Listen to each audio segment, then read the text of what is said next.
Okay, let's try to get this set up. Okay, I think I got this as good as I can. I always put these things on my head and then I look really crazy. My voice is not real well tonight because I went out. We had a lot of rain and bad weather. And so, anyway, what I did was I had to go to the doctor for my 6-month checkup, and I ended up getting a bad cold and runny nose and everything. And I'm on ARC, okay, ARC. Now, for you people that live too far away, like me, from going to see the ALS clinics, if you're close, then go for sure. But if you can't, or you're at a time where it's very hard for you to travel anymore, which happens with many people with ALS, this ARC, they do the same thing. They ask you questions. They do where they ask if you're still feeding yourself, if you go upstairs, downstairs. They ask all those questions that they always ask you. So you ask them online on I think it's ARC, yeah, ARC, I think ARC for ALS, or ARCK, I can't remember. I think it's ARC. Anyway, and they also do a voice thing. You put on there to call you, they call you, and you do your voice. And then this computer listens to your voice. And I got turned down for a couple voice things they were looking for people to do because my voice was too weak. Um, I guess I must have used to have a strong voice because and according to that thing, my voice is half gone, 2.7, and it's supposed to be 5, and mine is 2.3 sometimes, 2.7. I haven't done it this week because I thought, well, this isn't going to give a true rating if I've got a cold on top of my ALS. Let's wait till next week when I'm feeling a little better. Otherwise, it'll probably be horrible. But, that's another tip. Kind of, if you got other things going on, kind of things out so you don't look worse than what we are. Okay, what I wanted to talk about today was I had a lady tell me she could not take the gummies, the THC gummies, okay? So I know if you go to the dispensary, that's what I go to is a dispensary, okay? I never paid the 300 and got me a card because with the VAT taxes and the city taxes and the state taxes, it's like I'm paying over $50 every time I go get my meds anyway. So I'm not going to spend another 300 to do something, okay? So I just go to the dispensary, and what I recommend to everybody is buy 2 or 3 different types of things. If it's gummies, try different brands, 2 or 3. Now, if you can't take the gummies, they also have oil. So if you can take the oil, try 3 maybe different types of gummies or whatever they happen to have for the oil. Now, they also will have the oil mixed with CBD, okay? The reason I take everything separate is I ran into, after being on CBD and hemp for 7 years, my heart rate was dropping pretty low off and on, and I kind of did some research and found out it could be from the hemp. Now, this sounds crazy, but I know this is true. I use hemp cream, okay? So I'm still getting my hemp. Years ago, when I was going through menopause, I went and got some progesterone cream, and I rubbed it on my arms, and I did it for a month and I'd already failed the test that said I had no progesterone. And I went back to the doctor. I said, I want you to do my progesterone test. She says, well, you don't have any. It's not going to come back. I said, no, just try it, please. So the doctor tested it to appease me. Guess what? My progesterone levels were normal again because that cream did work. So if you're using, I like to use the creams. I use them if I get bumps on myself, if I get bumps in my nose, if I get, you name it, I use the cream on it and it makes it go away and helps it. Okay, so I also use the creams. Right now I've got THC cream left over from when I had my cancer last year. And with this bad cold and cough, I immediately went on my sulflaxin, which is my antibiotic I always keep here and I always take if I run into a respiratory problem. It keeps me out of the hospital. That's what we want to do, is stay out of the hospital, everybody. And anyway, I put a little bit of that up my nose and it's amazing. I'm not blowing my nose as much. I feel better. I think it really helps shorten up and not make your sickness as bad, okay? And especially for people that have C9 and SOD and the hereditary type, ours are all in our brain, okay? So by taking, putting that stuff in the nose, it gets to the brain faster and maybe it stops the C9 from progressing more. That could be why I'm 8 years and I'm progressing super slow and I'm doing well. I'm sure it is. So in the people that have regular ALS, they're not sure what causes it.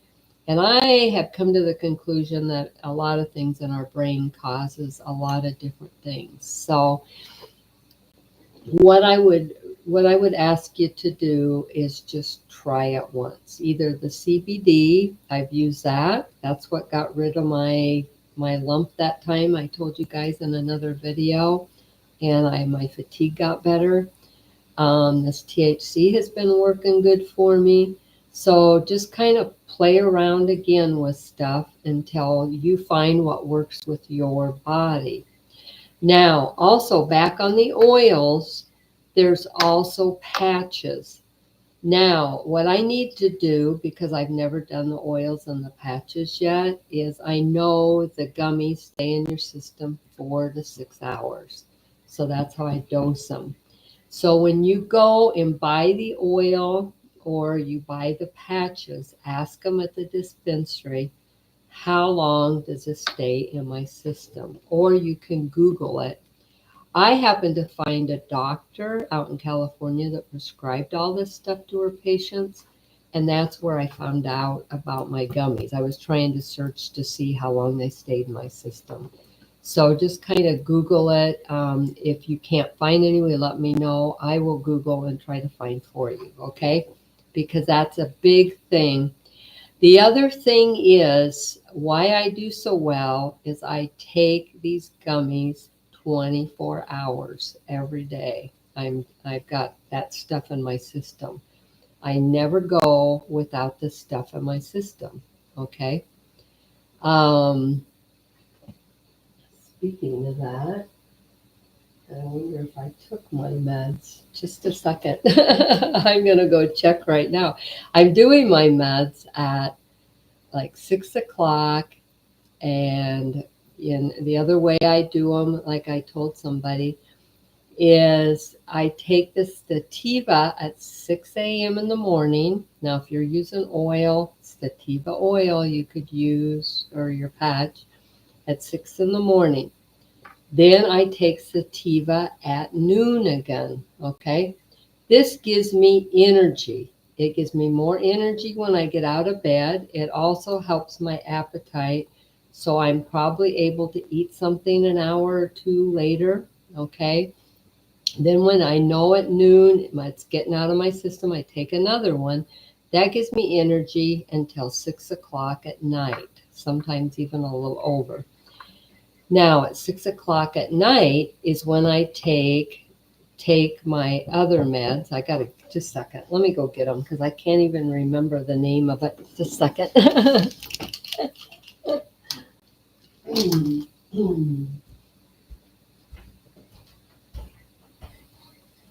at my. Nope, I didn't. Wow.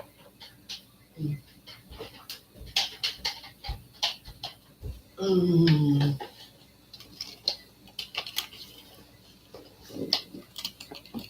Okay, I got busy. That's what I mean. I feel so good, and then I forget to take my meds. But these are my 6 o'clock meds. They're the Intica. That's the name I went blank on, was Intica. And I've been doing these Pures. I love these. These are so much better than the other ones I was using. The other ones though cured my stuff. So like I said, you just need to find the ones. But these have less sugar in them. They're little, and they don't have the sugar rolled in them. And see, they even have a thing so you can take the halves on them. But I take a whole one now. And because I took it late, now I'll be able to take my other meds probably about 12:30 because I forgot to take them at 6. But that would be 4 hours. I'll just put that there for now. I didn't want to get any later because I don't want to have to take my meds later. It's tough remembering all this stuff, I tell you. But anyway, those Indica, I do that one at 6. And I'm taking it late today because I forgot to take it. I got a phone call and I've been busy. And then at midnight, usually is the other, is before I go to bed. I usually sleep midnight until about 10 in the morning. I wake up at 6, take my meds, go to the bathroom, go back to sleep till about 10 on my BiPAP. Now, let's see, where was I going with? So then at 6 again, I go back to the Sativa. So I do 2 Indica during the night. That helps me sleep better. I mean, it winds me down from my Sativa ones. And this is working great. I started trying this and it's what's working for me. So no, you can take it. I mean, some people can smoke it too. I don't smoke it. I think we have enough lung problems. We shouldn't be smoking it. But that Kathy Jordan, she smoked it for 35 years and she lived 35 years with ALS. So I would say more the oil or patches. I thought if I get to where I can't swallow, I'm not going to get a food or I'm not going with a food thing. I'm going to, if I can't eat, I can't eat. I'll probably try to suck on honey or whatever I can. We'll see. I don't know. I mean, this is a crazy disease and we just have to take it one day at a time. But we have to have a plan. And I hope this helps on the different types of THC they have. And then there's the hemp and the CBD and the different types. And even though I take the pure, I live in Arizona, wherever state you live in, they're going to have their own brand of THC. Everybody grows their own brand of THC. Now, I've used California THC, and that's helped me. I switched over to Arizona CBD last year, and it's helping me. So, but like I told one lady, I bought 3 different types when I was going to change my gummies. And I took the one, and it was like, I don't feel that great. I don't feel that normal. I don't know. It just didn't feel right to me. And I tried the second one. The second one was okay. I mean, that one I thought, you know what, the second one, I could take this if I need to. And then when I took this third one, this pure one, it was like wow, ta-da. I mean, I felt great. I thought, wow. I mean, I've been cleaning my house again. My boyfriend got me a lightweight, you can see it back there in the corner over the garbage can. It's a little tiny vacuum cleaner. It weighs nothing. And it's hard for me to get that thing off and change it. So when he comes, he takes it off and he cleans it out for me. So it's a great deal for me. But I can take it and go all over my floor and picks everything up because when I cook, I got more stuff on the floor than I do up on my thing. But um, I've been cooking a little more. Um, Now, also my walking, and I don't know how many of you, my phone, I have a phone or iPhone, I don't know what I have, something, but it has an app on it, and it has a walking app. And so if I carry that in my purse, or you carry it in your pocket on your waist or whatever, it will measure your walking, okay? And it's interesting because it's even recorded it for the last year. Now you can see where my walking was better, and now in the last couple months, my walking has got a little worse. Okay. Um, so, it's like the asymmetry, like the easiness with it or something. So, again, I'm kind of jumping all around here, but I got so much I want to share today because I haven't for a while. But that really helps too. And I've noticed on that when I stay home and rest a couple days and then I go over, I do better. My walking's better, my symmetry's better. I don't use a cane or anything yet. I'm trying to get by as long as I can without having to use anything, and do as much as I can. But there's some days that I'll have to be honest. I lay there in bed and it's like, oh, I really don't want to get out of bed. And why should I? But I make myself get out of bed. So, anyway, like I said, and that ARC thing too, it has all kinds of stuff and they use that for research. That's what I do. I don't go to ALS clinics or anything. I kind of do my own thing. That's why I made this channel for people like me who want to do my own thing or they're too far to go somewhere. But there's easy things you can do. I feel so bad also. I have to hit on this because I've seen so much of this just lately because I'm on all the forums, for ALS and stuff because I learned from there too. These things here that I have, these IMAC gloves, I learned about those from you guys on the forum. Some guy used them and said that they work great. And I had no idea that this muscle here and this muscle right here is what first dies in your hands with ALS. And mine haven't died yet, but I think because it puts pressure on those two areas. And then it has a thing in the back here that kind of is a plastic thing that supports your wrist. And I haven't dropped near as much as I used to. I still drop things, of course, but I don't drop stuff like I used to. The other thing I did is I bought these little things. You can get lighter weight ones. And then I tell you, this is funny. If I go I eat a lot of hamburgers. I go get me a hamburger at Wendy's or something and I get my drink, I save these straws. They last forever. I just wash them up. I have one for my coffee and one for my water.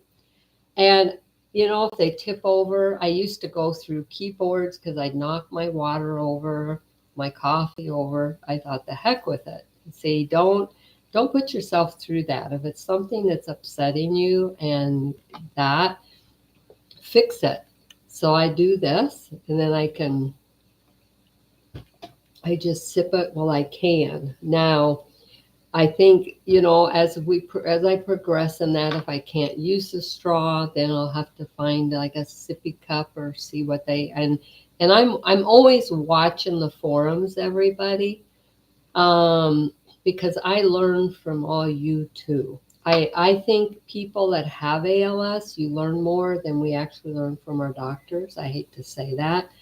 I think our doctors, they diagnose us, they know there's no cure, they don't know what to do, they try to do what they can, but you know what? It's us that needs to kind of research some of this stuff a little bit. And you can learn a lot on these forums from other people that have this.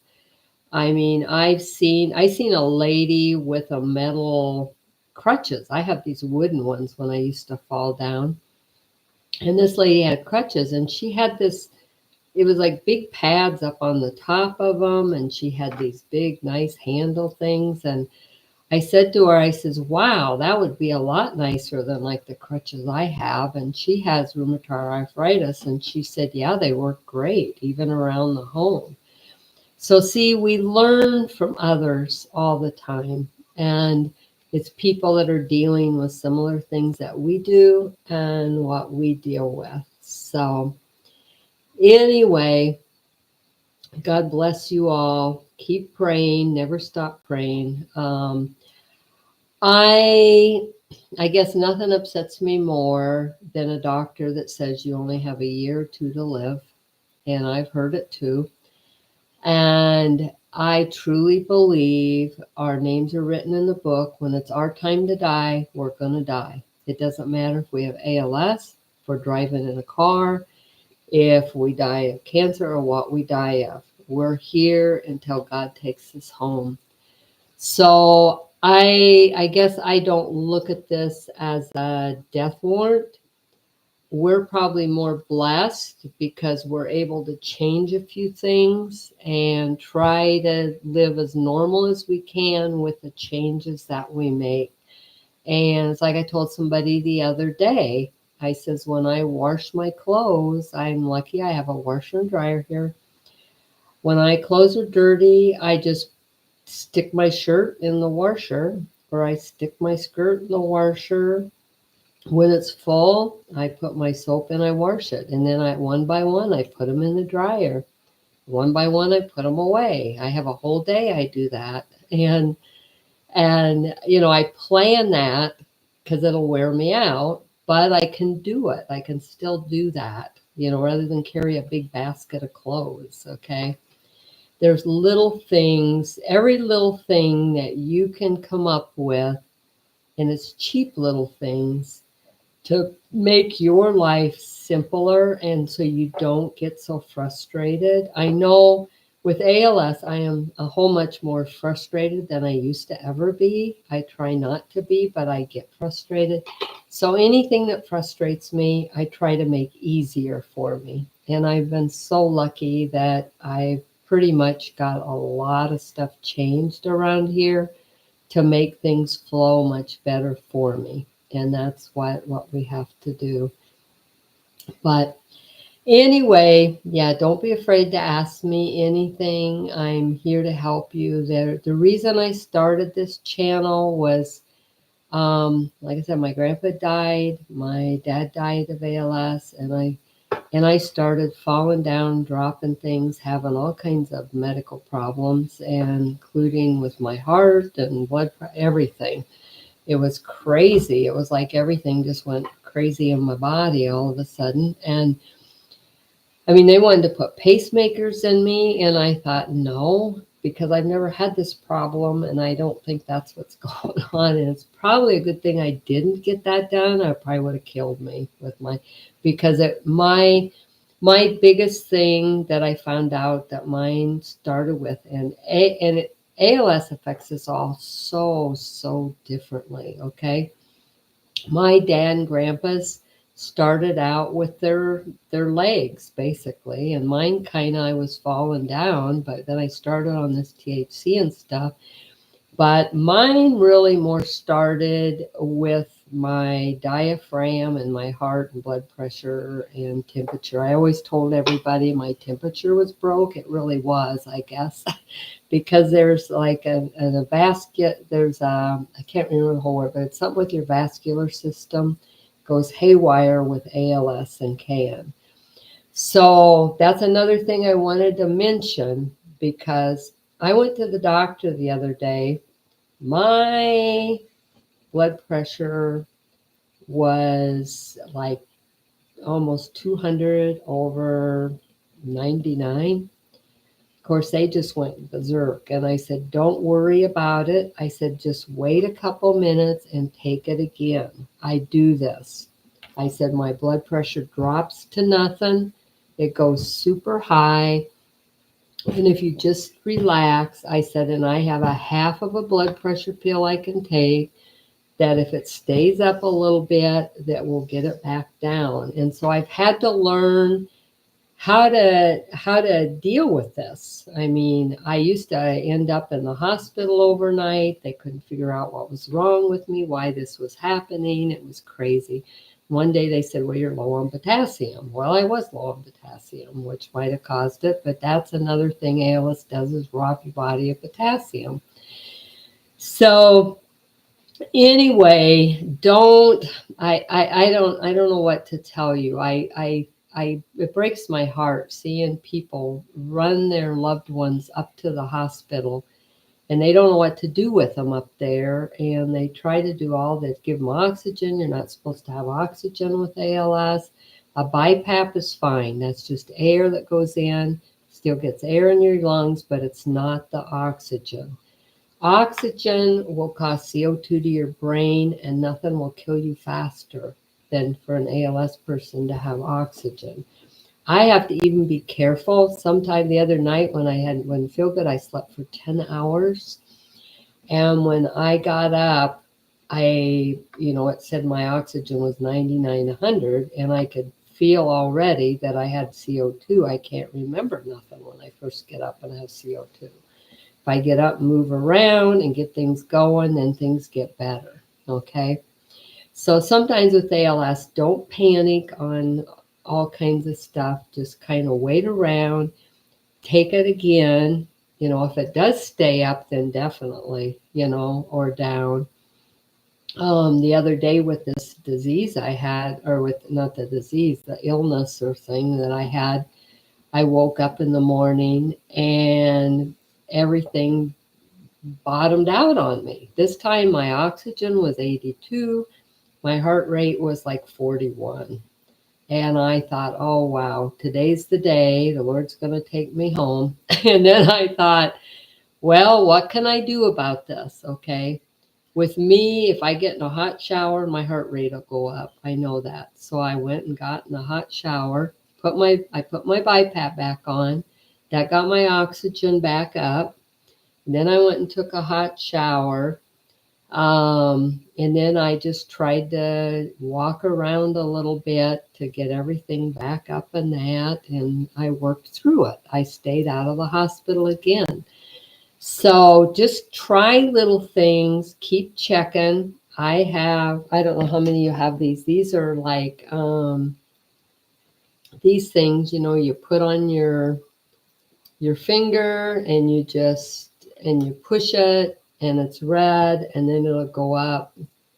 My heart rate's been a little high today, but we'll see. See, right now, my oxygen's 98. My heart rate's, so you can see how my heart rate's jumping around.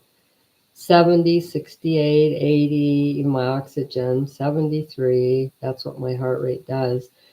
But my oxygen's 98. You know why it's 98? I have chronic asthma. I have a weak diaphragm. I'm 8 years into ALS. My pulmonary guy cannot get over this. But now the other day, my oxygen was 83 because it ramps. It goes up and down, and that vascular thing goes nuts on me. And then my oxygen, everything's going up and down, and that'll just wear you out really fast. So there's all kinds of things that ALS affects. And I just found out, this is going to be kind of weird and this is kind of a lengthy video, but I got so much to cover tonight. I've been having trouble going to the bathroom. And I think I said something before about this, but it was because I'd lost my stomach muscles because I put this heavy quilt up above early on and spent 8 hours on the floor in horrible pain in my bathroom afterwards. And I don't have a lot of my stomach and muscles died. You know, if you overdo work your muscles, they will die and they won't come back. So you have to, everything you do, think about how is this going to affect my muscles? Am I going to wear them out more and lose them faster? That's how you have to think. That's how I've always thought after this, okay? And that's probably what got my attention. But, you know, I went in the other day and there was something going on more than just my stomach muscle. I couldn't push, I couldn't get anything go. It'd been 2 or 3 days. I thought, oh crap, now what's going on? And so it happened to be on the forum again. Somebody was on there and they said that ALS can affect your colon muscles too. Now, see, that's something I learned from you guys again, because I didn't know that. But then I researched it and it's like, holy cow, now I got to deal with this too, you know? So I got some Smooth Move that somebody had given me back a month or 2 ago to try. And you put it in, I put it in my coffee. It's a tea, but I just stick it in my coffee. And I have to be real careful because I used to have a spastic colon, so I don't, and then 2, you don't want to get at your colon rampant either. So I call it rampant is when everything goes up and down and starts going crazy on you. So I use that, and thank goodness I went then the next day. But so that's another thing to, I guess, to share, that ALS will affect the colon and so that, you know, to try to find, and I'm going to research some more on that stuff. I got me a couple enemas and I got the Smooth Move, and I'm prepared for whatever happens, I guess. That's kind of me, you know. I always say, have the stuff here, not when you need it now, but when you know you're going to need it. I mean, I even have a little walker out in my shed because when I need it, I'm going to need it, okay? So anyway, I hope some of these tips helped you. This was supposed to help the people that had questions about THC and stuff again. So, but I had all this other stuff to do. And if I could ever figure out how to make a nice video, I'd do it, folks. But all I know how to do are these live videos. So that's what I do. And I never know when I'm going to give them either. My computer's been causing issues with Windows 11. I had to start my computer clear over again, wipe everything out of it this morning and get all this stuff back on there, my YouTube and everything. So I've been busy today. Well, thank you guys and God bless. And again, the 3 things that have helped me, I guess 4 things. My BiPAP, I was very blessed to get on that before they even knew I had ALS. They were having trouble with the CPAP and finally got me on the BiPAP. And so was blessed to get on that 7, 8 years ago. I started on the THC right away because of that lady's video I seen.